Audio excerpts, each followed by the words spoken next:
Hello বন্ধুরা, তোমরা আশা করি ভালোই আছো। আমি আজকে নতুন একটা ভিডিও নিয়ে চলে এসেছি তোমাদের কাছে। তা তোমরা কে কে গরমের সময় আম খেতে ভালোবাসো? আমি তো খুব ভালোবাসি, তবে হিমসাগর আমার সবচেয়ে প্রিয়। হিমসাগর আম ছাড়া আমি কিছুই খাই না। আজ ভাবলাম সুন্দর একটা আমের আইসক্রিম বানাই। আমার বাবা দিব্যেন্দু আমার জন্য হিমসাগর আম আনে। আমি এই হিমসাগর আম দিয়ে এখন আইসক্রিমটা বানাবো। প্রথমেই দেখো, আমগুলোকে জলে ভিজে রেখেছি আর এখানে দুধটাকে ক্ষীর করব। আর আমগুলোকে ছোট ছোট টুকরো করে কেটে নিয়ে তারপর মিক্সিং জারে দিয়ে দেবো। আর এই জ্যৈষ্ঠ মাস পর্যন্তই হিমসাগর আম পাওয়া যায়। তা সেই অনুযায়ী আমি ভাবলাম যে আইসক্রিমটা বানাই। কদিন আগেই ম্যাঙ্গো আইসক্রিমটা বানিয়েছিলাম, তখন আর ভিডিও করা হয়নি। তারপর এই এখন আমি ভিডিও করছি, তোমাদের সাথে শেয়ার করছি। এই আমের আইসক্রিম বানানো কিন্তু খুব কঠিন নয়, অতি সহজেই বানানো হয়ে যায়। তোমাদের বলে দিই, আমগুলোকে টুকরো টুকরো করে কেটে মিক্সিতে দিয়ে এখন লিকুইড দুধ দিচ্ছি।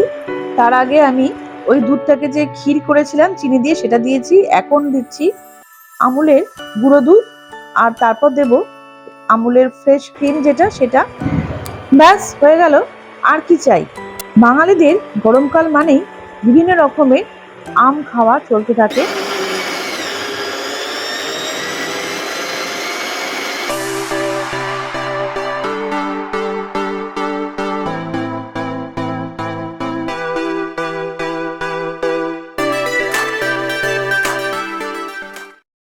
হয়ে গেল আমার এই ম্যাঙ্গো আইসক্রিম। এবার বাটিতে ঢেলে রেখেছি। তারপর আমি একটা ফুড র্যাপিং প্লাস্টিক দিয়ে কভার করে রাখলাম। এই একদিন পর এটাকে বার করলাম, দেখো পুরো জমে গেছে, খুব সুন্দরভাবে হয়েছে। কদিন আগে যে ম্যাঙ্গো আইসক্রিমটা করেছিলাম সেটাও খুব ভালো হয়েছিল। তাহলে যারা এখনো পর্যন্ত ম্যাঙ্গো আইসক্রিমটা বাড়িতে বসে বানাওনি, সেটা চটপট বানিয়ে ফেলো।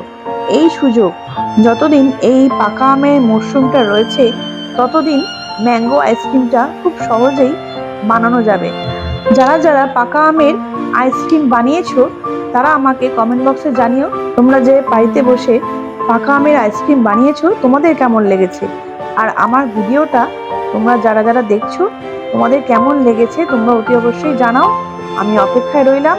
এই যে আমার আইসক্রিম রেডি, আমি এবার এই আইসক্রিমটা খাবো। তাহলে চলো বন্ধুরা, টাটা। আমি আবার আসবো অন্য একটা ভিডিও নিয়ে।